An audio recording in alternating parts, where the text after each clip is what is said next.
Asa, your host. Today's workshop number eight. Workshop number eight. We are actually kind of near the end, but yet at the beginning. So it's one ends, one begins. So you are here to learn more about securing the support I need with improving selling and the pitching skills. So I'm so excited that the L+EARN Biz Financial Literacy for Young Adults has really made this a great experience of the last months. And we thank ASISA Foundation, who have really made sure that they funded this program. They contribute to the advancement of our young entrepreneurs in South Africa. And of course, I'm excited that the EPI is that implementation partner. And without any further ado, I think now we are at that point of, hey, let's have this conversation about securing support I need with improved selling and pitching skills. And it's exciting because you know who's presenting? The man himself, Christopher Stazen himself, who I've known now for a couple of years. More than a couple of years. More than a couple, much more than a couple. Once upon a time, I was a participant in his workshop in Cape Town when we were exploring what a social enterprise is. So why is everyone going in breakouts? Oops, sorry. Oh my God. Didn't put it. I just created it. I We'll have know. to close. We'll have to close. Sorry. Yes, Sorry. yes. I just created it. I don't know what happened. You know, oh, Christoph is stressed now. That's what's happened. Christoph, you see, even someone who's I'm a stressed for the seasoned presentation. I must now show facilitator up and is show. also. Sorry, guys. Oh, that is hilarious. It's No, all in. I want to take this one on. Hold on, Christoph. I want to take this one on. I want to explain what just happened. So let's wait for everyone to come in. So what's so exciting? We're not there yet. What's so I exciting, which is telling, right? Is even Christoph, stated who is a seasoned facilitator who's presented, was so nervous to present that he clicked the wrong button. And here I am complimenting him. Sorry. And he's putting us in breakout. It's a stress. So I'm excited. I'm happy that you are nervous about presenting because those are the best ones.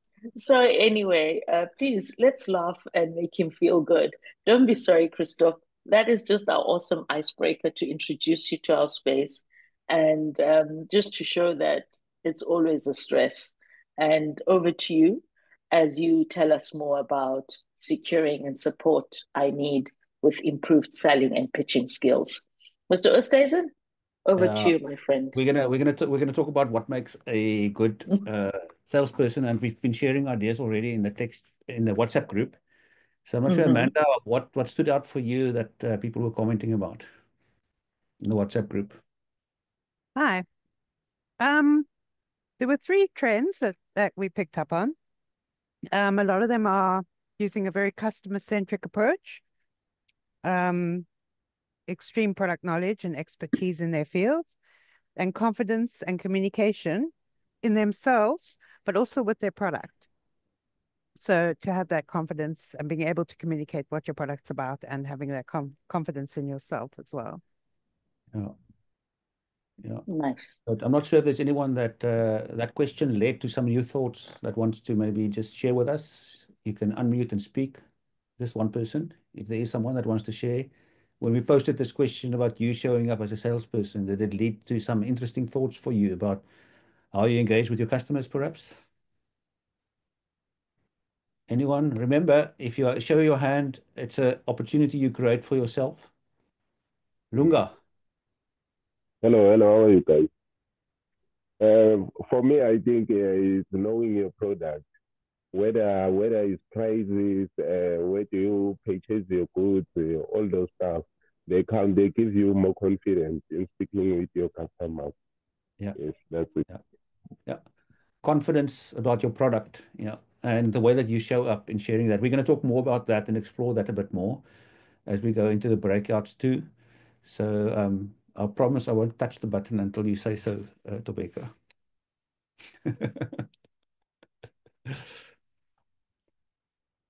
You're muted now at the moment, Tobeka. Thank you for that. Sorry. Well, I think let's get started really and go into our breakout rooms. And again, as usual, introduce yourself. You move in, you start talking. Don't waste time. You only have about 15 minutes in the breakout, so make use of that 15 minutes.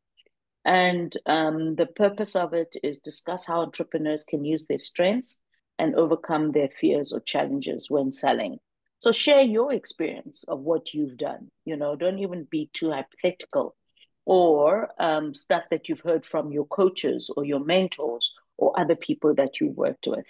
And then also, as usual, remember, get someone to jot down the notes, the insight that comes, and put it in the chat. Okay. So how to do it? I think by now you kind of get the instructions. If some of you are in a breakout but are busy with something else, just unmute and let the person know, okay, I'm unable to talk. Okay. So that at least they don't feel awkward or out of place. So that's why there's enough of other people. The rest of you will then make use of that conversation. Off we go for 15 minutes, Christoph. Yes, for 15 minutes. And remember, we're talking about our strengths, our natural strengths that you can rely on, and the things that you find difficult when selling.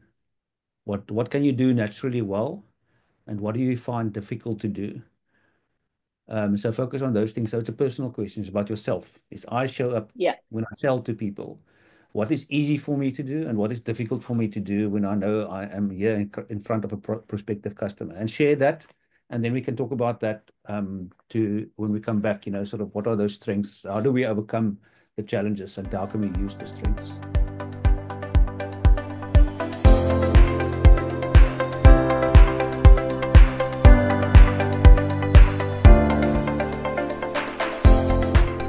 Anyone wants to share? I love seeing the notes in the chat already. Over to you, Kansane. Thank you.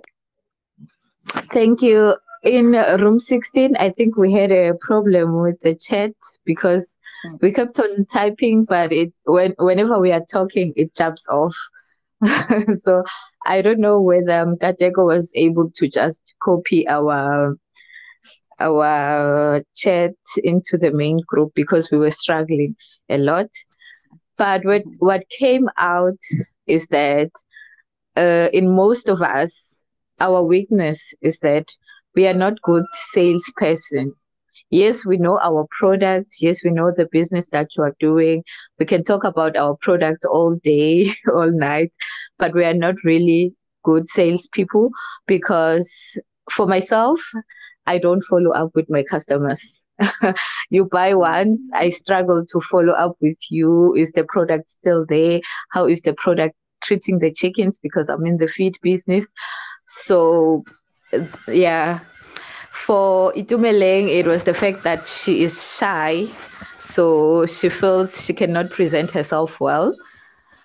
Also for Mikateko was the fact that he just cannot do sales at all. He is a poor salesperson. And for Levi, it was that he finds it hard when you come out with a new topic that he doesn't know to actually talk to you further about it. So yeah, that's that came out. It's the fact that we are poor salespeople. Thank you. Oh, great. Thank you. Thank you so much. Any thoughts there, Chris, quickly? I could see you I want to say wouldn't say something. we may have our own way of selling. If we know, I know my product, so maybe my way of selling is knowing my product, and I need to maybe add something to that. Is a bit saying it a bit differently than saying we're poor salespeople, because we all have something strength that we can rely on when selling. We're going to talk more about that just now, but it's great to see that the strengths, we can identify those strengths. Sort of about the product knowledge, about for some of us, it's the drive to solve the problem of the customers we try to serve. Empathy in room 9, that talk about empathy and genuine care. Sort of so. If we're selling to people, to have that empathy and We bring a solution. It's not like we want you to give us something. We are giving you something. We are giving you value. In fact, you're going to give us money back, but we're going to give you more value than the money that you give us. Sort of. So there's a bit, and I know the people on this program have been selected because they've got products and services that are giving value. Sort of. So Yeah. yeah. So they're not here by mistake. No. It's well They are deserved. the expectations are high. Awesome. Anything else? Yeah, Shy. It's Good quite a evening. Hi thing. guys. Hi. Go ahead. Oh, thank you, Chris, because I couldn't figure out. No, I think we kind of pressed at the same time, but hi guys. No problem. Hi, Musa. Go ahead. Hi. Hey guys. Yo. Yeah, I was in room 2 with very, very, very passionate people, but I'll talk more on their business. So we all agreed on we all suck in sales, but we all have pretty much common strengths in terms of like being entrepreneurs and everything. Well, for me, it was kind of like I suck in meeting up deadlines. I realized that I can give myself a good 0, but it's something that I can improve on. And with the other people, they're quite good in meeting up deadlines and all that stuff. But my biggest fear is confronting people. That is my biggest fear. But I feel like I have a very good mouth where I can just explain my products and people can understand it. But in terms of follow up and confrontation and actually telling you, okay, this is what you need and this is what you need, I have a very, very, very big fear of that because I have a fear of rejection. That's what I have. Thank you. That's very Thank you. interesting because the extroverts sometimes don't want to sell because they're worried people are not going to like them. The introverts feel, Yes. I don't want to talk. I don't want to talk. The extroverts feel, I don't want to talk because people aren't going to like me. Interesting, hey? Yeah. Awesome. Thank you.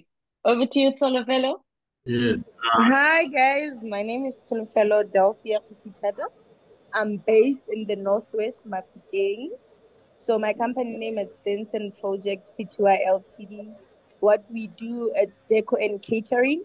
And recently I opened an eatery like last week Friday. So I was in room 5 and all of us were busy, so we didn't really have a scriber, so everyone could say whatever they were saying. So what we discussed in our group is like, first of all, you need to have self-confidence in whatever that you do. If you don't have a self-confidence, it's going to be very difficult for you to close your customers because it's going to be like you don't know your product knowledge, or also you must know your why factor, why you started that, why are you doing that. Always go through a drawing board, know your goals. And what's really working for me is I always advertise my work on social media. And then even like with the eatery, at first it used to be slow in the morning, so we started introducing the breakfast thingy, and we'll take them out, show people what we are selling breakfast here. It's all about doing project knowledge and engaging with people out there. Thank you. Thank you very much, Tsolofelo. Okay. Zama, over to you, and then we'll have Bule after that. Greetings.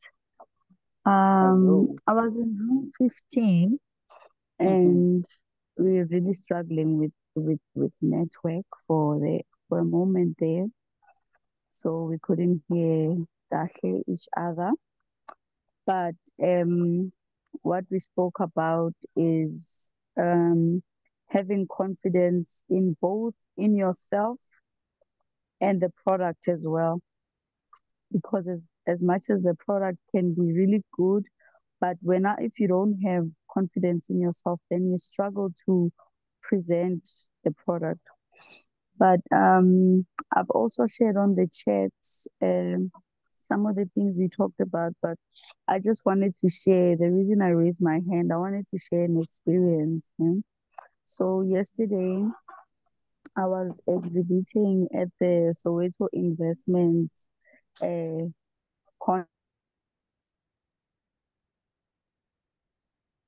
Oh, I wanted to hear this. conference, I and know. okay. Mhm. We're listening. Okay. Yeah, khawuka nje kancinci kodwa but qhubeka.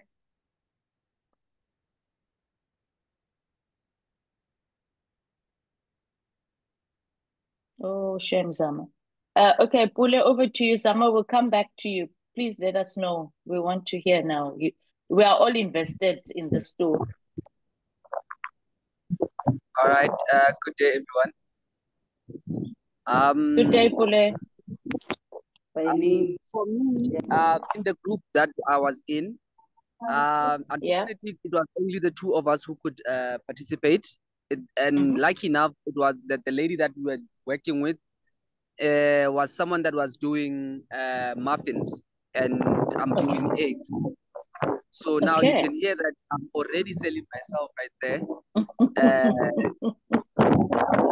The most unfortunate part is that the lady stays far. She's in the state.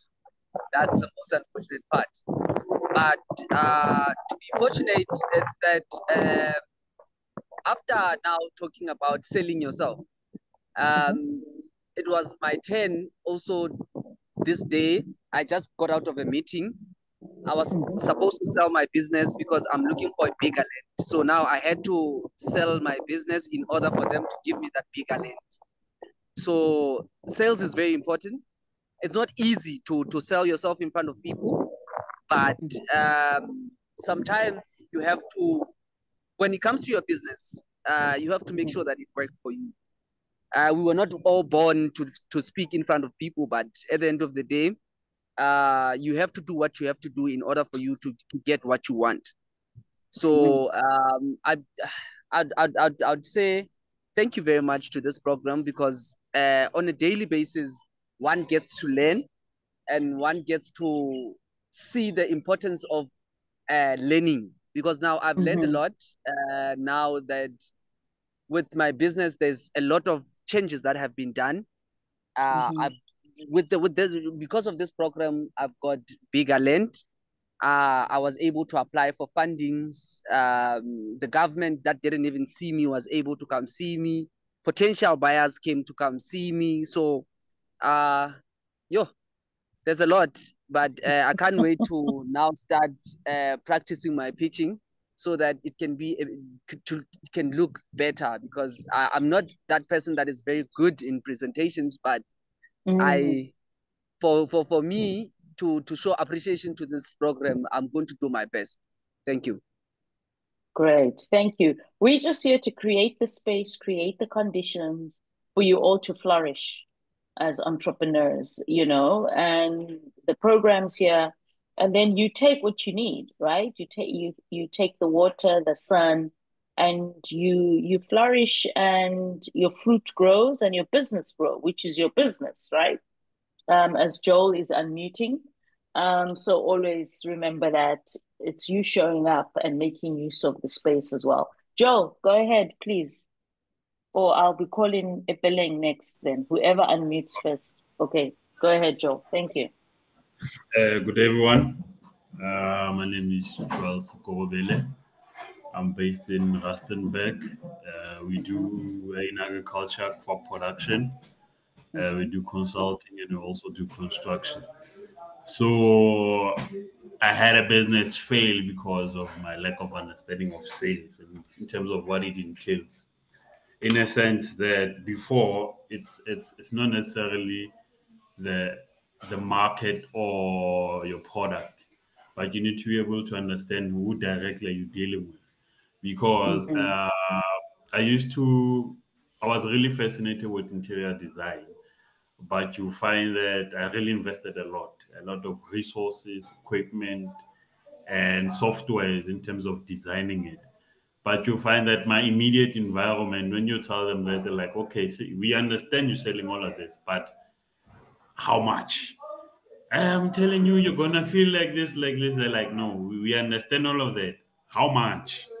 So you find that there's a discourse. There's like Then only through experience you learn, like, you know what, I was not the product, but who I was selling to, because I don't see the value of that. So that business I put it to the side a bit, but I'm gonna return to it because now I know better. So it's one thing is it's that I am constantly cautious of is confirmation bias, in the sense that it doesn't mean that because you're looking for things to confirm what you're thinking, that the market necessarily confirms with what you're thinking. So what you need to do is you need to go out there, test sample, also engage with who you say is your market. Because if you engage with who's your market, you're able to understand where they're coming from and what they actually value.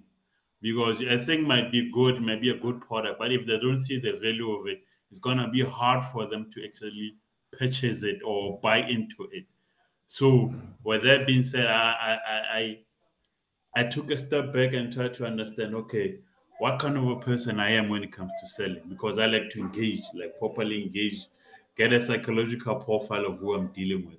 Then, based on that, I'm able to sell you based on the idea of who you are, where you want to go, and where you're going. So that in itself, I find that it made sales easier for me to be able to engage. I'm not saying I'm where I want to be, but Got you. I'm seeing Got you. progress. There's progress in terms of, yeah, yeah. So Thank you. Thank you that's my so two much, cents of. Joel. Thank you. Thank you for that one rand, Joel, as much as you're calling it 2 cents.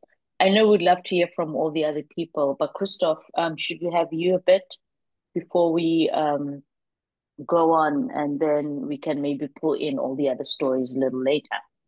Yeah, and we can also in the WhatsApp group share stories if we don't have time. I mean, we don't only have this platform, we also have our WhatsApp community to keep the discussion going. But Tobeka, let me switch off the camera after the share first. Did you notice anything different about me today? Your shirt. Yes, I made it. That was the first thing. I was like, look at you. You nearly have a Hawaiian shirt vibe, but it's a nice black and white one. I noticed, my friend. So the way we show up, it's just so important. It is the first thing we sell ourselves. If you can't sell yourself, you can't sell your product. I haven't even started the presentation yet, but that's the most important point. So if you forget everything else that we say today, you can't sell your business or your product if you can't sell yourself. And what does that self look like, right? Is it self meaning you're comfortable or uncomfortable? Yeah, yeah. So it's improving our ability, be conscious and purposeful. Be sort of plan. What is it that how am I going to respond to the situation? How I'm going to show up with the people I want to convince. It's about securing the support I need, not only if I sell my product. I think Joel was saying selling. It was about selling my business. You know, you're not selling the business to let go of the business. You're selling the business for someone to support you. Maybe it's a banker to give you a loan. You're also selling them. You're also pitching. It's all the same thing, you know, sort of. So we're going to explore that a bit more today. But you guys know me by now. So I don't have to say much about myself. But yeah, I just for those in the room that consider themselves introverts, you know, I show up on the extreme side of introvert. So I want to know what I need to say. I want to plan what I need to say. I don't just want to get asked, stand up and speak. Extroverts love it, you know, in the moment speak, and they do a great job. Introverts want to plan. So each of us have got a different game that we want to play. And today we're going to be talking about that in terms of getting support for our businesses, you know, sort of our strengths and our challenges. We spoke about a bit in the breakouts. Our ideal customers in the marketing. But so remember, marketing is related here too. We've got marketing and sales. Who are our ideal customers? We need to understand that to then be able to put them into what we call the sales funnel. We're going to talk about the sales funnel and prospecting, and then how we sell ourselves and our product, the transaction that we want to make, you know, sort of that they give us money. If they believe the money they give us is less than the value that we give them, they'll come back time and time again. If they don't believe, if they think they pay more than the value they get, they won't come back. And then we're going to talk about pitch deck, which are the slides that you use when you pitch. Maybe, there are these pitching competitions. We still need to hear the story from Zama around what she did there at the investment conference. Maybe she did a pitch. Some of us have made pitches before, where you have a pitch deck and you get up and you talk. But that's not the only way of pitching. There are very different ways of pitching. Sort of, it's the story that you tell. It is when you go sit in front of the bank manager and you talk about them giving you a loan or opening a bank account, sort of, or it is when you go to a supplier and you want to convince them they must give you terms. They give you the product, but you only pay them later for the product, because now you can sell it and use the sales money. All of those are pitching, sort of. So we don't want to talk about that 3-minute thing that you have to stand up in front of a judge or the panel of judges to do your pitch. We talk about all those things. But we have started this. So I'm going to come back to you, Tobeka, quickly, if you don't mind. You're also selling. Which one are you? Are you a sales hunter or a sales farmer? My goodness, often. Yeah, this is a difficult one. So what do hunters do? They go around looking. Yeah. They see the target, they shoot at the target. Yes. And the farmer? Prepares ground, organizes a space, Yeah. and also like organizes to know, okay, where am I going to farm? Where is the right place? Is the soil conditioned for this fruit or this vegetable? Yeah, I think, yeah. So which one am I? The farmer takes a long time to cultivate, to get the stuff. The hunter comes back with a food in an hour's time or nothing. Sometimes. So which one are you? We can use the text chat. Everyone. Sure. Now you're making me think. What are You're you? Are making you me a sales hunter or are you a sales farmer? Let's see in the text chat.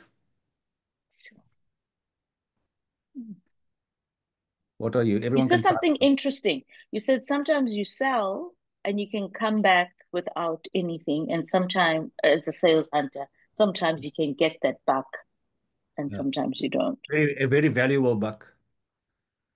We've got lots of farmers in the room, it looks like, eh? There was one hunter that I must go back now to see. Oh, there's another hunter. Yeah, I think I'm a hunter, yes. What do you think I am, Chris? Hunter. Huh? Hunter. Hunter, ne? So, yeah. Yeah, sales hunter. Kinsani is also a hunter. And Yonelia. And there were some others there at the top too. Levi is also a hunter. Hunters, a lot of hunters now coming. It's funny, the farmers were still dominant now. It's kind of a split now, half. Okay, you want to be, Zama wants to be both a hunter and a farmer. You can, in the I right know. situation, be a farmer, in the right situation, be a hunter, and so on. Okay, so, yeah, thanks, guys. Give us an idea, sort of that there are different ways of doing it that's suitable for us. We can have different ways of doing it. In fact, we can have our own way of doing it. Sales. Gotcha. Sales is my own way of doing it because I'm selling myself first before I sell my product or my service. It's my way. So what is your way? We're going to talk about tools and tips and whatever you can incorporate into your way, but you'll have to have your way. Okay, who's ready for my way? Write my way in the tech chat and we will find your my way to sell and we will go, then we'll develop that together. My way to sell. Let's see if everyone is awake. My way to sell. My way to sell. Musa is first to get his way going. George, yes. See, so George switch in this forum. George has been switching on his video a lot of times. So most of us know George by now because he's had his video on. He may be farming, eh? He may be preparing the land. Today's video is not on, so I'm not sure what's happening today. Yeah, maybe technology is against him today. Ramani, Sanele, thanks, guys. Yeah, we're gonna find my way. Each of us are gonna find our way today. So let's get going. Let's move on with that. Finding our way to sell. We can start off by asking this question. What is the difference between marketing and sales? What is the difference between marketing and sales? Remember, Nomvuyo had this great session with us where we spoke about, sort of us showing up in the marketplace, us representing ourselves, getting the attention, the attraction, be attractive for support from your customers. But there are two things involved here. It's not only the marketing, it's also the sales. So when we talk about marketing and sales, we can distinguish that, sort of in terms of what the function is, what the purpose is, why do we do marketing? Why do we do sales? There's a difference. The reason for us to do marketing is that we want to create the awareness. People must know about us. Marketing is about getting other people to know about us. It's about generating the leads that can become sales. So it's not only, oh, I'm going to show up people, I'm going to put up a billboard and the face is there or whatever, or I'm going to put a sign outside my shop and people will know about it. It is also about creating the leads for people to become customers. How do you then turn that attention into a lead? But it's about that long-term and ongoing way for you to show up. So that's why your website is perhaps important, or your Facebook page that you have, for people to have a space that they can learn more about you. And the advertising and promotions are then part of that too, of course. But you go out, it's quite a broad audience. It's difficult sometimes. You can be pointed. Like if you want to do a Facebook ad, you can put in their demographic, 18 to 35-year-olds that live in this area. You can put, and you'll only target at those people. But normally it's fairly broad, the audience that you reach with your marketing efforts. And you measure your success not necessarily in the sales. I mean, ultimately it must lead to sales, but your success is in, have you attracted attention? Okay, that's marketing. Marketing is about showing up and standing out.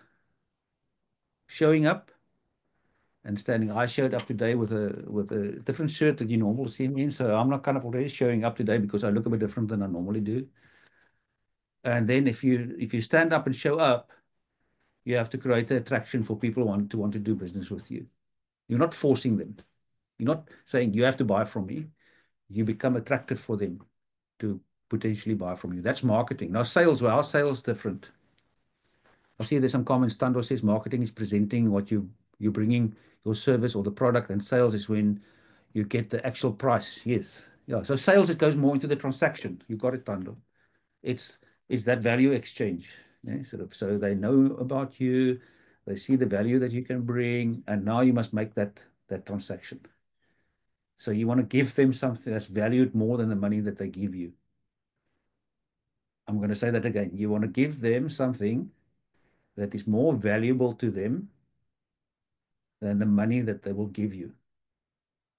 For them to put their hand in their pocket and take out the money, they must see, I'm going to get something that's more valuable than the money. I think Joel referred to it to say, I must understand my audience too, because maybe even my pricing may be different for different audiences because the value that they get is different. Hey? So in any case, there's lots for us to discuss around those kind of things. But if sales is about turning the interest into a transaction, converting those leads that you created in marketing into deals, sort of, and then confirming the transaction, the contract that you have with them. It's about closing the deal. It's about person to person a lot. It's, sort of, it's that, even if it's online, it's kind of like in that transaction, and you have targeted communication around specific things. So it may be someone that's shown interest that you send an email to rather than put out an ad, sort of. And then your success measure is in sales, sales, sales, sales. What is the rand value? Of course, when we sell to someone like a bank manager that we want to sell our business to, for that bank manager to say, the bank will approve a loan to you, then the success measure is not the income. The success measure is, did I get that loan approved? Or if you're selling to a supplier to say, I'm going to come every month, buy from you, you must give me terms, then the success of that sell is in, oh, they said I can pay in 30 days only. I can get the product now, my materials now, but I only have to pay in 30 days. That's okay with them because they trust me. I've been able to sell that term to them, the term of payment. Okay. Tando has also commented there about the awareness that marketing is creating, and then sales is when you're making the money. Yeah. Okay, so we're talking about the transaction, getting to the transaction today. It builds on what we've already spoken about marketing. So that leads to some questions. So how do you determine your sales target? How do you know that you have enough leads? Those kind of things. You need to have income for your business. So who's got a sales target in the room? You can raise your hand. Who knows, by the 15th of the month, I need to have sold so much, and by the 30th of the month, for the full month, I need to have sold so much, or the week. I'm not sure what your cycle is. Anyone that's got that target set for you? So I know if I've got a weekly target and I get to Thursday and I'm not kind of close to the target, I'm stop other things now because now I must sell. Anyone that's got something like that?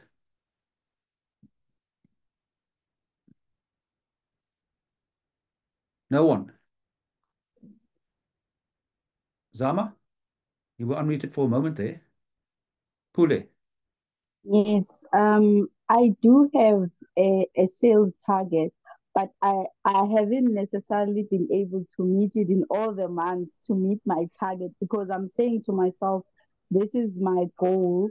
I want to be able, for instance, to sell 100 snacks a month, and that's like a minimum. So Yeah. I break that down into weeks to say, okay, on average per week, I need to at least sell a minimum of 25 snacks.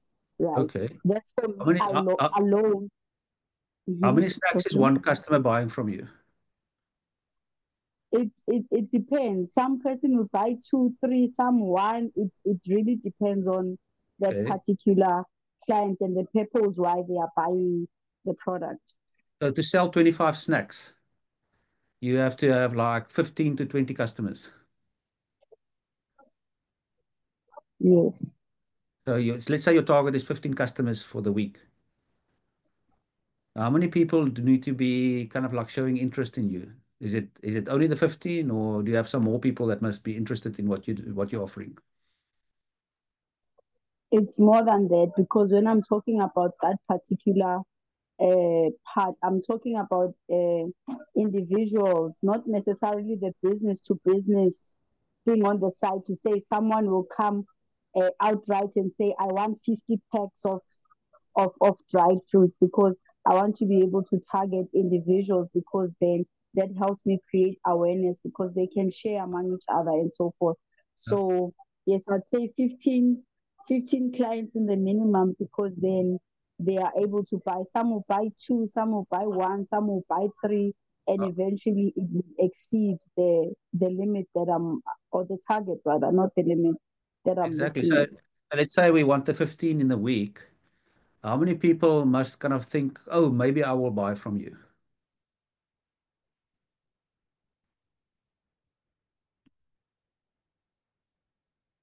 Zama? Did we lose you now? I know your connection wasn't that great.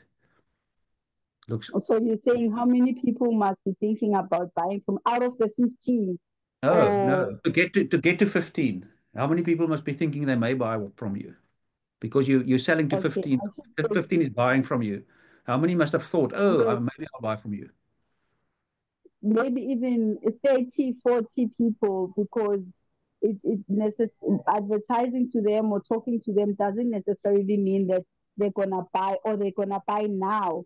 They are Exactly. just probably thinking about it to say, oh, this is a great product, but then we still need to activate that with them to say when sell it further to them so that we kind of convince them. So then we would take tasters, for instance, to them. We are trying strategies of how can we, you know, fully convert this into an actual sale and not just presenting the product to Yeah. them. Yeah. That is a sales funnel, what we're speaking about now. So for each of us, for Zama, the sales funnel will be different from Tabos or from Sanelis. Each of us, the sales funnel, but we're talking about the sales funnel. So, the funnel that you put, like you put paraffin into a can or something, you use that funnel, so that everything runs in. So that's what the sales funnel is about. Starts wide at the top and it goes narrower, narrower, and narrower. So we've got much more that we must put in at the top to get to a few at the bottom. So I'm going to talk about, these different stages or elements in that sales funnel. As you go through it, it gets less and less. So To get to 15 at the bottom, maybe you must start with 150 at the top. It will differ for each business, but it's going to be much more, much more, perhaps 100 times more, that you must start off to as suspects and then get them in the sales funnel. Those that aren't applicable will leave. Those stay behind are the ones that could possibly become a customer. And in this example that I have here, we've got 100 suspects at the top and one customer at the bottom. It's not an unfamiliar formula to have 100 at the top and one at the bottom, by the way. Especially if you do bigger deals like you in business services. Some of us are in business services. If you don't sell to the public, 1, but you make some bigger sales. But we start off there with suspects. The suspects, if you watch a movie, the crime movies, they've got the suspects that they go investigate. Are they possibly the murderer? Huh? Those stories, né? Sort of. So they must look at everyone possibly, sort of could possibly be the murderer. No, we were looking for a customer, not a murderer, yeah. So for suspects, it's about awareness. And that's a lot of that has got where the link is with marketing. Our marketing link leads to suspects, people that could possibly become clients that will make a sale and make a transaction with us. But we can identify them. They kind of like become individuals. They're not just kind of a market segment that we can define. We can say, these are the people that we want to reach. Those are the suspects. And they become aware of us. They know about us. They think maybe it's for me or not. But then when they take that step to say, okay, I'm interested, this is perhaps something for me. They go from being a suspect to a prospect. And maybe about half of the people that were suspects become prospects. Sort of they were aware of you and I say, okay, no, this is actually something for me. They're prospect now. But they're not ready to make a transaction with you yet. They've got lots of questions and not sure, compare with others and so on, sort of all those considerations to become a lead. A lead is someone that's ready to actually, I want to buy from you. Sort of, I'm ready to buy from you. I want to make a deal with you. But, there's still maybe a bit of detail, sort of if it's a repeat payment I must make, how that's going to work. There's a specific feature in the product, I'm not so sure about it. It's maybe a bit different if we have a store or public coming to buy from us, but they also go through this process of kind of thinking, am I going to buy it now? Or what is it that I'm going to buy from you? And then only when they've addressed all of those questions that they have, sometimes they call those objections. They have potential objections to not buy from you. Then they are becoming a customer and make the purchase, the deal. They make the deal so that they become a customer. The deal is when they actually make the transaction and then they're your customer.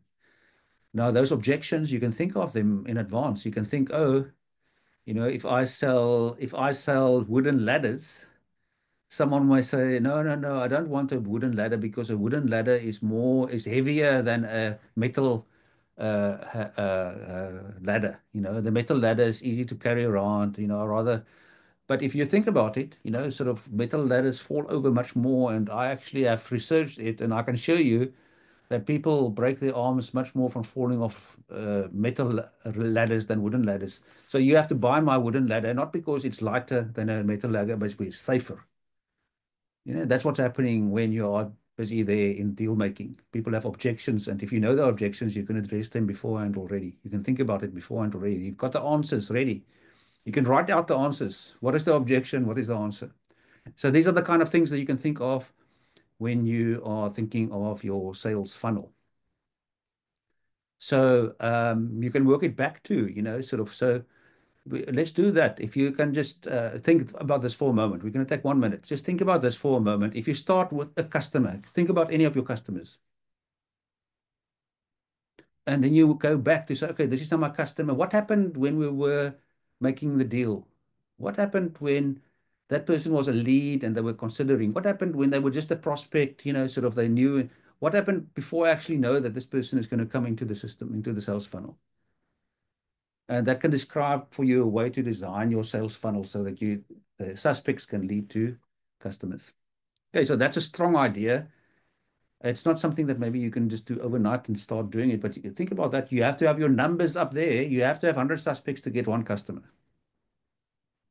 If you don't understand your formula of how many people need to show interest in your business and how many prospects you need to be talking to, then you're not going to have enough sales. So if you know it's 15 at the bottom, and you know what more or less your formula is, you know at this point in time, I must speak to 150, or I must speak to, for 15 deals, I must be negotiating, sort of to have interest of at least 50 people. No, the right formula for you. Okay, shall we move on? Or are there any questions or comments around this? Don't see any hands going up. Okay, so let's move on to a really important thing about your ideal customers. In marketing, we already spoke about this quite a bit, so I'm not going to go too long on about this, except to this idea of a target. That you don't know in archery, they shoot the arrow, you score the most in the middle. You can think about it like that. There's this target. Your customers that are in the bull's eye are the ones that are the most valuable to you, that gives you the most value in your business, that contribute to the profit of your business best. And guess what? They are about 20% of all your customers, but they give you about 80% of your income. Is that true? Is that true for you, that there's some customers, fewer customers, only 20% of your customers that gives you by far the most of your business? You can type in the text chat if that's true or not true for you. Few customers give you most value. Is that true? Yes or no? Have we lost our ability to just use the text chat now? For There's Nakana, one yes. it's Oh, true for here we George, come. it's true for True. Nakana. Sometimes true, not for Tando the Kushle. Tumuleng, Lunga also is true. Mostly it is true. It's not, maybe it's not 80-20, maybe it is like 30% of the customers give you 70%, but normally it is so that the smaller number. So think about how you can reach that bullseye and know who those bullseye people are, because for sales and the sales funnel, you must give special attention to those. Those are the A category customers. If they phone, you pick up the phone, even if you not feel like it. But guess what? Those that are the 20% that give you 80% of the trouble, when they phone, you don't pick up the phone because they're distracting you from focusing on your real customers. Those are the customers you must fire. They're not even on the target. They fall off the target. If you know who those customers are, you try to fire them. It sounds funny, but guess what happens? If you fire those customers, you've got more time to focus on those that are bringing you real value. If you fire the customers that are wasting your time, you can focus on the ones that bring you real value. If you do car repairs and people never come and pay, but they fix the car before they pay, and those are the guys you want to fire. If you can pay before you take the car, then you're my customer. But if you say, no, I want to come must first, then you're not my customer. I'm not going to fix your car. Okay, so that's the whole idea of the target. Your ideal customers. Where are they located? How much money can they spend? Get a definition. My ideal customer. In fact, in the assignment that you're going to do, in the workbook, there's not in the assignment today. In the workbook, you would have seen define. Go through that extra. You remember the extra pages that we posted in the WhatsApp group? It's not in the first workbook that we published. It's the extra pages. If you missed it, go back to the materials group there in our WhatsApp community. You'll find it there if you haven't read it yet. It's all in there too. Okay. I'm then going to move on because we can talk about the practical stuff of it. But when There's a you, question, yes, Chris. yes, There's a question around the customers you fired. They always want credit. yes. So are you saying is it true that the issue of, yeah. So how do you feel about that? Are you No, saying that they should not reject saying. those No, credit kind of customers? I'm not saying Anyway. that. I'm not saying that. Mhm. In fact, some of your best customers can be the ones that you give credit to because you know they're going to pay. But if you already know this guy wants credit and I'm going to battle to get the money from him, that's the one that you must fire. Okay. So it's not There you necessarily go. that don't give credit to customers. Definitely not. Some customers, you will not have the customers if you can't give them credit. Sort of, Yeah. Okay. Thanks for pausing on that. If there are any other questions, please post. We can pause and address the questions. Yeah, and our presenter, our guest is here as well, by the way. Oh, okay. Cool. We'll get to him just FYI. now. Surprise, we'll see. Okay, so let's say research. So we've got the sales funnel. We know we have to have many more as suspects, people that we connect with to go through the sales funnel and get the customers at the end. And we start off by doing research. Okay, I've heard people saying they do research. In fact, in the WhatsApp group, I saw some saying they're doing research. Okay, so we can do industry research. What's happening in the industry? How do I fit into the industry, especially if I want to grow the business? But I can also say, okay, if I'm selling to a company, I can go do research about that company. What are their needs? Where are they? Find out a few things, go to their website and see what the priorities are that they have. What are the projects they're busy with and how I can actually add value to them. Okay, also who their competitors are. What is happening? Are they looking for competitive advantage? Is there something that I can give them that helps them in that? And then about individuals. Now, this is an interesting one, individuals. So if you sell to the public, it's a bit different. You want the attraction of the public. Your pricing is very important. Your display is important. Sort of if you sell online, it's also a bit different. Sort of with the individuals, what do they respond to, and so on. But if you have a business service and you're selling to a B2B, business to business sales that you make, you deal with an individual decision maker. You're actually not selling to the company, you're selling to that individual. So research the individual. Go check on LinkedIn what they do, what they've done in the past, what are their interests, how can you connect with them better. Okay. Those are the research elements. And in that handout that's in the WhatsApp group, you can read a bit more about that. And then I'm going to come back to the point that we started at, because it all starts with yourself and selling yourself and the confidence that you have. Many of us spoke about that, how getting into this program and being asked, you must speak now about your business and what you're doing. And in the past, I felt, no, I can't. And now I feel I can because I've practiced doing it. So gain the belief, gain the confidence, and tell your story. Your unique people are interested in your story too. You don't want to kind of bore them with too much detail and so on, but they're interested in you, and you are the first point of sale. You're selling yourself. Be clear, communicate well. Storytelling helps a lot in a lot of instances, for people to understand, to associate and understand who you are, and sort of. So the story of a customer that used your service and benefited in the following way is perhaps a more powerful way of telling people what the benefits are that you have, as opposed to put it into bullet points. You can get A, B, C, D, and E from it. Rather tell the story of someone that's benefited, and even in their own words, a testimonial. Body language, nonverbal cues. If you are presenting, what makes a difference? You want to be engaging. So, even if I'm on Zoom now and my fingers sometimes disappear, if I say a sales funnel, I get your attention, sort of into that, sort of. So use gestures and props sometimes too, sort of. And then adjust, sort of, if someone's got a question, pause at the question, and follow up. Someone mentioned today, I'm so bad at follow up. We've got great systems nowadays that if someone's in that funnel of yours, you can see where in the funnel they are. It's online, it's on your phone, it's on your computer. It reminds you the person needs attention, sort of. So all of those things we have in our arsenal to ask what makes me a good salesperson. So we can pause there for a moment. I'm not sure, Tobeka and Amanda, do we want to introduce our guest now or a bit later? Now. I think Okay, now would be perfect. I think now would be phenomenal. Yeah, he's got a busy day. Well, everyone has a busy day, but yes. Yes, we so do. who knows who our guest is? I'll introduce him. Pat, if you could switch on your camera. Really? Does anybody really want to see this? Where are you? I'm right here. Yes, please. I'm going to introduce you now. Yeah, I'm going to introduce you, okay? Yeah, okay. We don't want to scare the children though, so let's have the introduction and then I'll show myself. Okay, wow. done. Okay, so I'm delighted to introduce our guest speaker today, Patterson Joseph.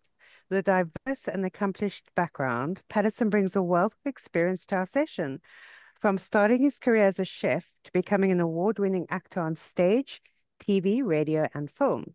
Additionally, his distinctive voice has lent itself to many and varied voice work on documentaries and animation series. He has truly mastered storytelling in all its forms. Patterson is also an acclaimed author with 3 published books, including his work on Charles Ignatius Sancho, which has earned him literary awards. He's currently writing his 4th book. Beyond the arts, Patterson serves as the Chancellor of Oxford Brookes University and holds a Doctor of Letters from Roehampton University.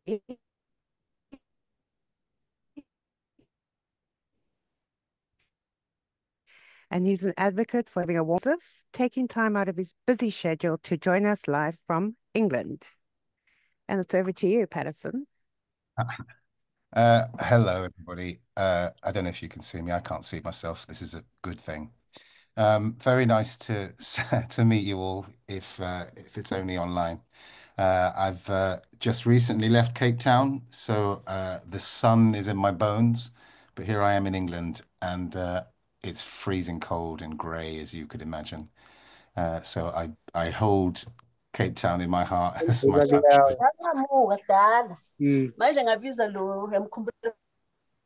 Okay, so listen, I've got very short time. I know, yes, everybody is busy. I've got to run about and everything. Good afternoon to you too, George. The fact is, it takes ages to get anywhere here in London. So I've got to run off. So the only thing I can really add to what Christoph was saying, because I think he was very thorough, is I grew up with the very little confidence. If you grow up as a black person in England, you're not infused with confidence in yourself. You are not the first person people hire. You're not the first person that people come to. You have to make your way despite this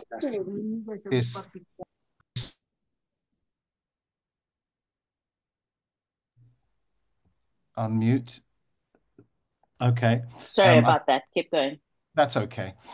So you're not the first person, if you're a black person in England or a working class person in England, you're not the first people that they come to. So you have to learn to do one of 2 things. You can run away from it all and just do your thing in the corner, or you can challenge that almost social system and say, well, what I've got to bring is special. I believe it's special. It's not an ego thing in a negative way. It's a confidence thing. We're all unique and we all have something to bring. And the more you sit in that, the better any kind of presentation is going to be. What I've learned from auditions, I suppose that's the next best thing to talking about pitching, if you like, pitching a business or selling a product, is that it's no good going in there thinking, how can I please this person first? What you have to do really, I suppose, in the quiet of your own space is work out what it is that you want to sell. And if that is yourself in terms of an actor and actually even as a business person, because they do look at you first. What are you wearing? How are you presenting yourself? Whether you seem focused, eye contact, which is powerful and not something that I grew up with. Most men, when we talk on, if we're talking on the streets, we're both looking in the same direction and it's not at each other because otherwise it seems really confrontational. See 2 people standing like that where I come from. So people tend to talk out and that's fine because that's the code where you are. But when you're in a business mode, give people eye contact because it helps them to establish your honesty. So if you think that my business is very different to yours, it really isn't, because we're still selling something. We're selling our skill, we're selling our competence, and we're selling our integrity. So I don't want anybody who I audition for to think, well, he's good at doing that job, but am I going to be able to work with him? So you might be coming with the greatest product in the world, but if you're looking at the ground and looking at the ceiling or looking away or being shy or your voice is low, you're not breathing properly, you sound hesitant or tentative, that bleeds into what they think about the product that you're bringing. So people need to know that they can work with you, and they need to know that you are somebody who is straightforward and that what you've delivered is the truth. So how do you convince somebody, I suppose, that you are the right person either for the job or the right person to buy that product from? There's an old trick.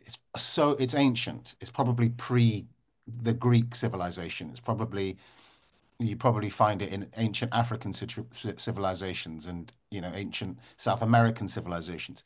But we have constructed it in a Latin way, and we call it rhetoric. And rhetoric, sorry, I haven't got presentations like Christoph. I'm not that guy. But if you want to write these things down, and you can always look it up anyway, what is rhetoric? Rhetoric has a lot of different branches to it, but it is the art of persuasion. If you think about when a politician stands up, a good one, and you go, yeah, yeah, you end up going, yeah, and then someone else comes on and they say something that's slightly contradictory, you go, yeah, but they're also true. What's being played in you is rhetoric. And that comes in three forms. Well, three basic strands. The first is ethos. Ethos, we sometimes use the word ethics or ethical. It is who you are. So when somebody presents themselves as who they are, they're authentic. You look at Donald Trump, you can argue about what he did, what kind of person he is, but he seems as the authentic self that he is. Whereas a lot of other politicians were presenting themselves, as they tend to, as the curated, made up, presentable person to the public. Whereas he's sometimes ditzy, sometimes he's not really concentrating, sometimes he dances for 40 minutes trying to think about what he's meant to be saying next. But he feels authentic. Ethos is who you are, your personality. That has to come across in whichever conversation that you're having with somebody that you're trying to deliver a product to. And then you also need, whilst you're doing the ethos, is to understand their ethos. Who are they? What do they need? When people hear that you know what they need, for example, if I've got to play a character and the director says, so what do you think of this character? And I tell them, and they tell them in a way that they've understood that I understand what they need for the story, then I'm almost halfway there. So you understand yourself and you bring that authentic self. You understand the person that you're dealing with and what they need, and they see that you understand. You already got them relaxed. They're ready. Then the next bit is pathos. Pathos is like an emotional part of rhetoric. Why this matters, why this product matters, why this performance will matter in your story, why you need this performance. It has to have emotion in it. And I don't mean you need to cry, say, buy my engineering product, because that probably won't wash. But what you need to do is make them excited about it, give them an emotional connection to this thing. This is going to help your business thrive, or people are going to be happy with this product. I love this product. You talk about the excellence of the product. You give it more emotion. It's not just the fact about how a thing works, because pretty much anyone can do that. In fact, an AI could probably do that. But the emotional part, where you're talking about how good this thing is, really conveys itself. And the last thing is logos. So you've got ethos, who you are, who they are, pathos, the emotions, the need, the passion, and then you've got logos, which is a Latin word meaning words, just means words. So the words you choose. I haven't written any of this down. I'm improvising. I'm just chatting from my heart, really, and I've got very little time, so I'm rushing, I suppose. But I know that the words I'm choosing are the words that are the best to describe and express to you, people who I don't know, who've never met me, the clarity of my thinking. So I want you to understand what I'm saying. You don't have to get every single thing that I'm conveying, but you have to understand the language I'm speaking.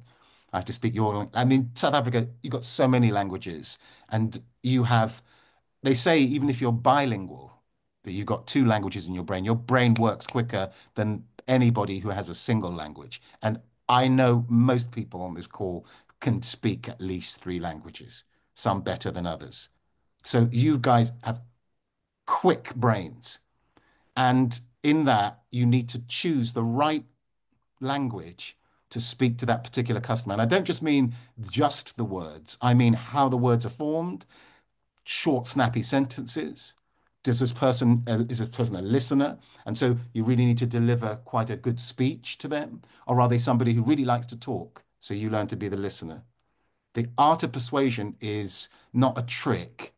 It's actually how we mostly interact. If you start to examine even local conversations when you're seeing a shopkeeper talking to a customer, or you're seeing them deliver their ethos. This is who I am.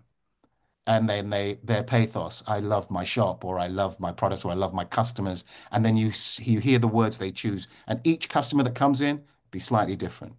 The ones who are a bit confrontational, you deal with in a different way, try and soothe them, trying to relax them. Customers who are coming at you saying, I don't know what I need, giving them a little bit of comfort with your words.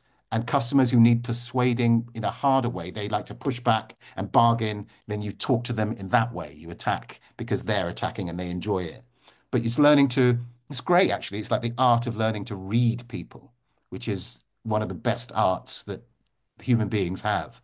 Each person is different. Each person needs something different. But you yourself have to carry with you what you think is the best presentation of this product, whether it's self or whether it's the thing you're selling. And you need to bring that into the room, not thinking, what do they need? How can I make this work? Because they'll see that, they'll feel that, they'll smell that. You have to have confidence and walk in and go, my idea is you need this.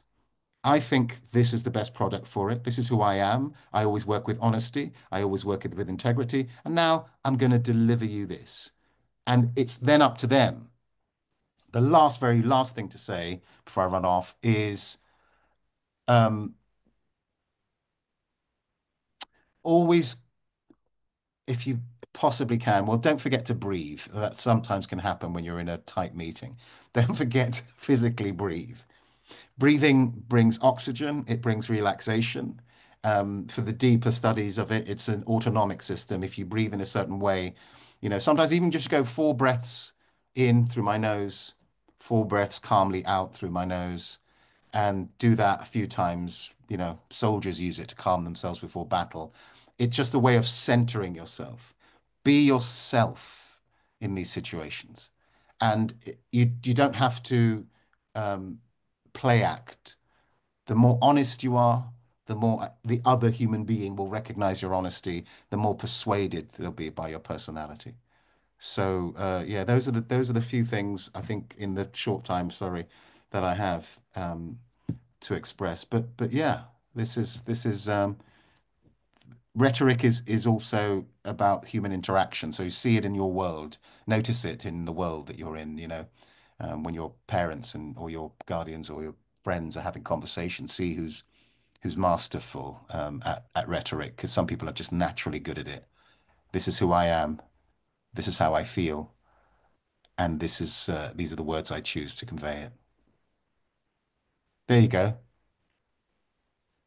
Thank you so much, Patterson. We're really honored.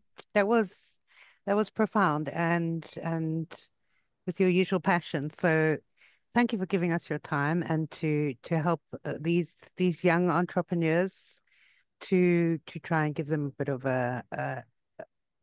I'm trying to use my words carefully and I can't think of the word now. Made you self-conscious about words now. Yeah. Okay. Yeah. Let it flow. Let it flow, Amanda. Let it flow. Okay, I'm breathing. Yeah, you've given them some guidance and some way to kind of look at it differently and find their inner confidence. Yeah. So and knowing self, right, and trusting in self and being authentic and being able to read the room.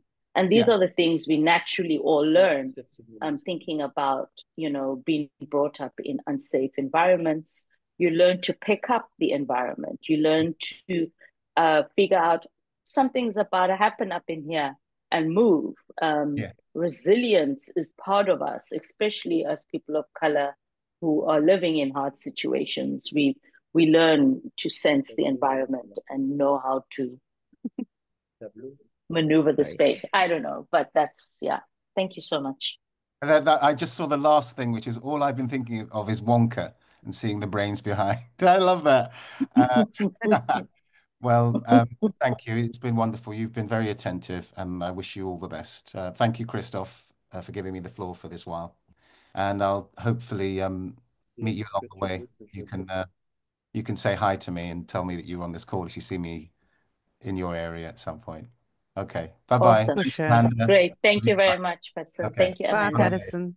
Christopher, over to you, Christoph, with the video pitching Yeah, as so those claps are coming. there are two things to make out that I quickly want to cover. The one is about the general understanding of presenting your sale then in a pitch, okay?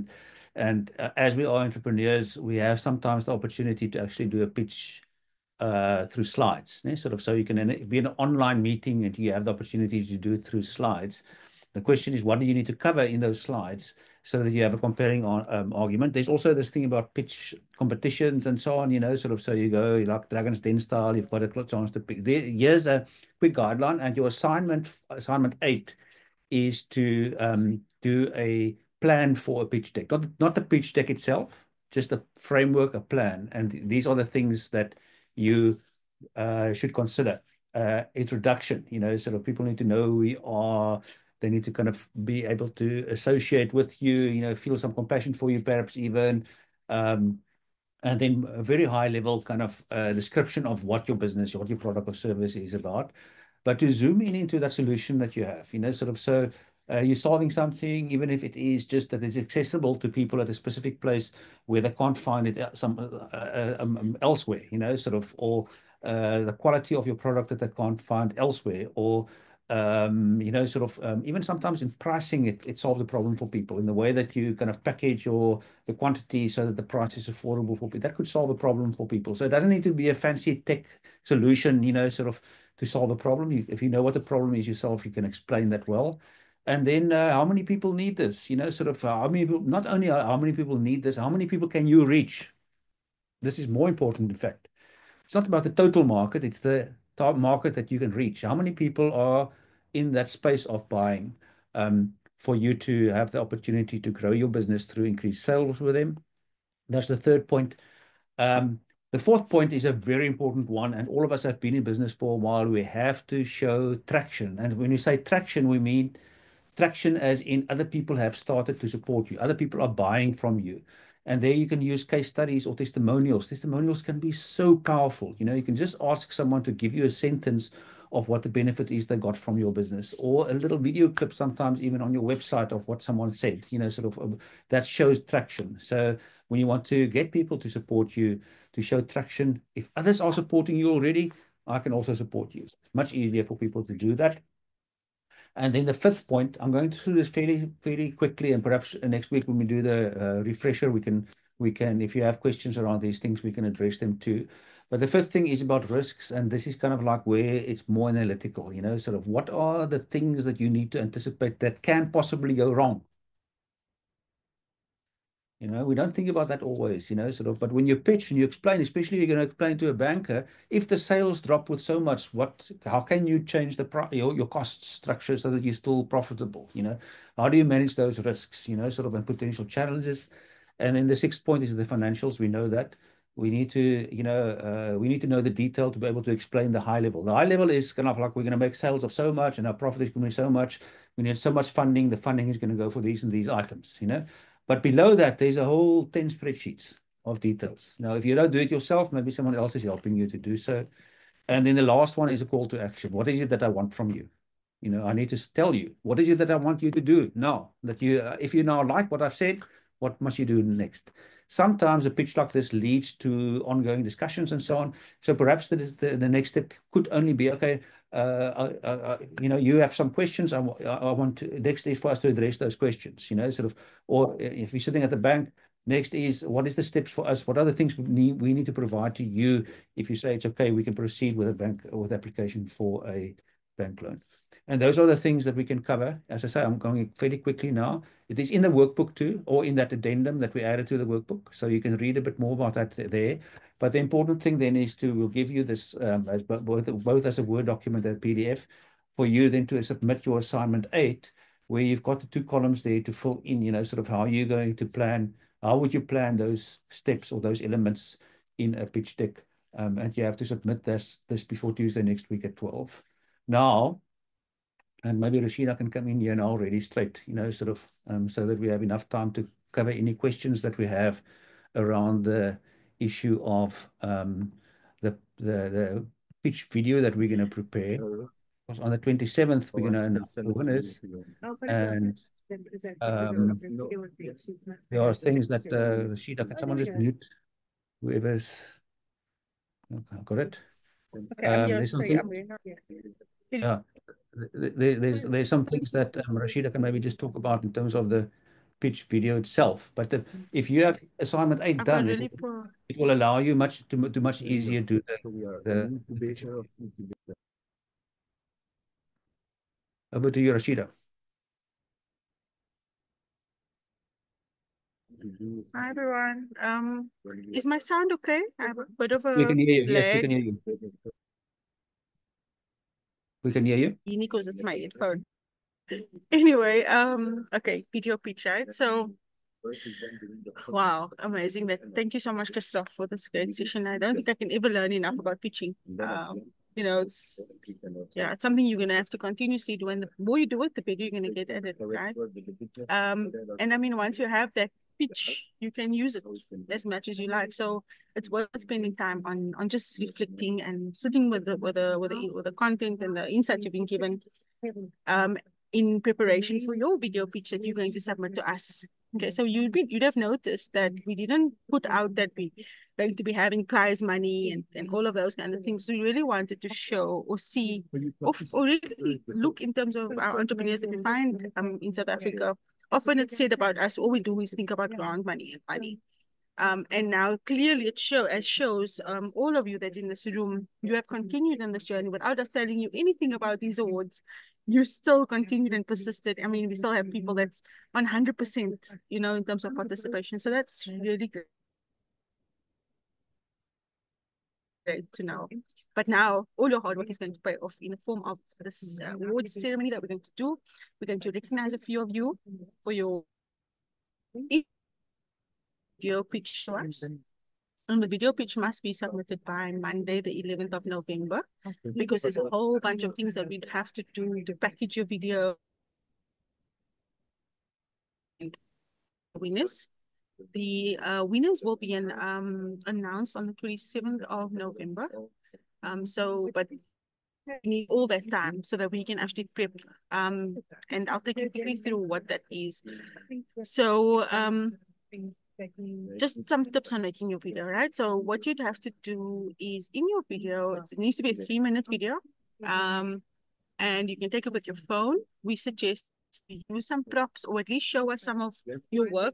If you're a service business, show us while you're sitting, show us what you're doing while you're doing it. If it is a product, show us your products. If it is in your environment where you're going on site, show us that. We really want to be immersed into what you're doing. And even if it means that you use props, etc., as the first point says. The second is that ensure your presentation is clear, persuasive, and engaging. The best way to do this is to prepare a script. So the assignment that you've been given today, in fact, is that, right? Where you prepare a script for a pitch. And you could actually then take that assignment and yes, you would have to do your assignment before deadline, but it would be a very smart and efficient thing to do if you finished off your script by Sunday and then record on Monday and submit. Right, and then automatically your assignment's done and your pitch is done and you have nothing to worry about beyond that. So yeah, clear, persuasive, engaging, that comes from being prepared and writing your script in advance, and make sure it's only maximum 3 minutes. If it's less than 3 minutes, that's also fine. But we want to really, we want to get a good story. Then like all of us when we put our video on, there's light on our face. A tip for that is never put light in your background. Always make sure the light is in front of you. Even if you take a little lamp or a globe or whatever you have, just for that 3 minutes, stand in front of it just so that you can record you, because we want to see you clearly.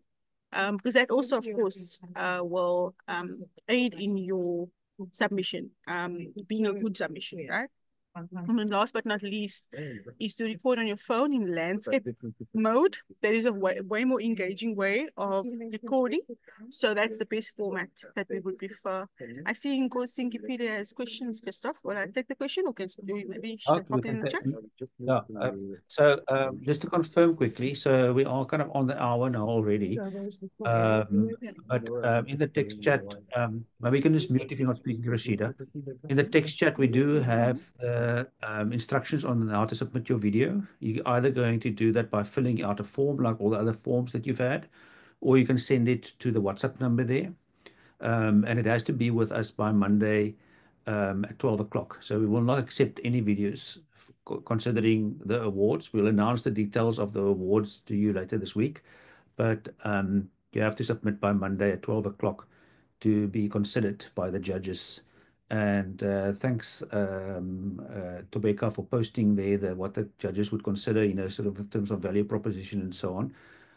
You'll see there in the text chat. That's also in the document. So if you go to the WhatsApp group, you'll see there that the criteria that the judges will use are things like value proposition, how you describe the value you create, the problem that you solve, how you profitable and sustainable, your business, how can it grow over time, that you have a grasp of the financial situation of your business, and that you have a clear plan if you win the competition, what you will do with the funds that you receive. So obviously you'll see what the winnings are when we announce that later this week.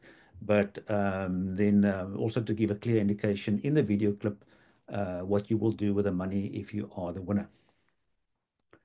I know Tobeka's got a challenge, after the hours. I'm not sure if you're still with us, Tobeka, or if you have to run or have run already to catch your plane. I think Tobeka has already left us. So if there are questions, please post them now. Raise them now that we can address them.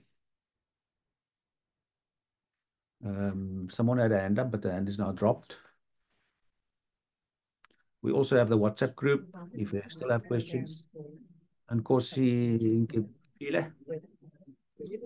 Oh, yes. Afternoon, everyone. Sorry about the background noise. I'm walking on the street. Basically, I just wanted to find out, Mr. Christoph, on the criteria for the pitch.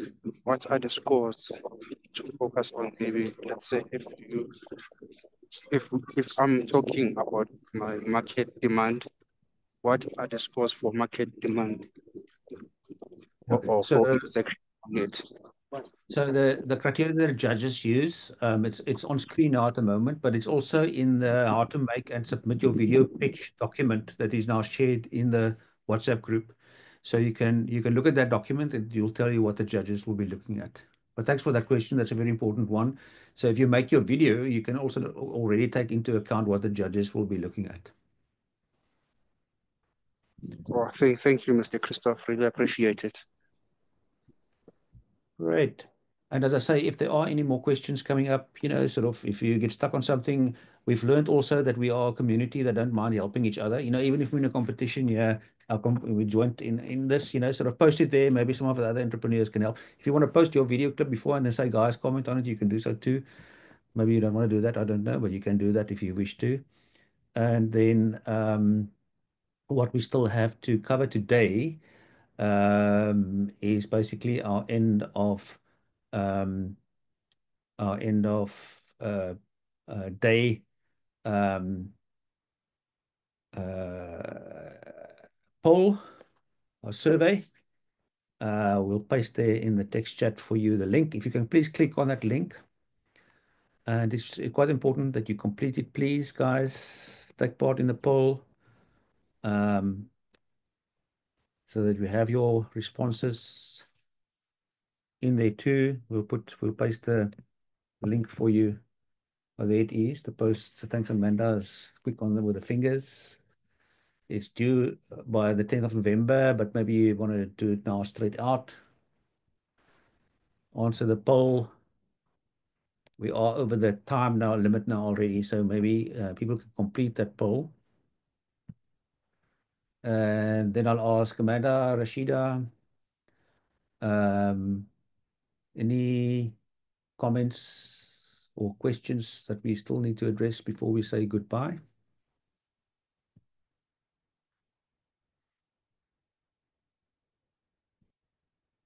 None of them. Going on, friends in the room. There's that hand is an older hand. I can lower that hand. Everyone in a safe space. Then we can maybe just get the videos on again. Just make sure that we are still a community. We may be talking on WhatsApp more than we do here. And You can unmute and just say our last word. Then Lokushle, you're gonna go back now with your guys. Who else is still in the room? Thank you so Yeah, much for we're the still here. We're So still much opportunity. for here. the opportunity. Thank you, Christoph and the team. Thank you, Thank you. everyone. Bye. And looking forward to the Thank picture. you. We're looking forward to see the videos coming in. May the best woman win. May the best woman win. I agree. Deal. Thank you. Bye-bye. Bring it Just remember, on. if you need advice, to use the WhatsApp group, guys. Any questions in the WhatsApp. Bye-bye, everyone.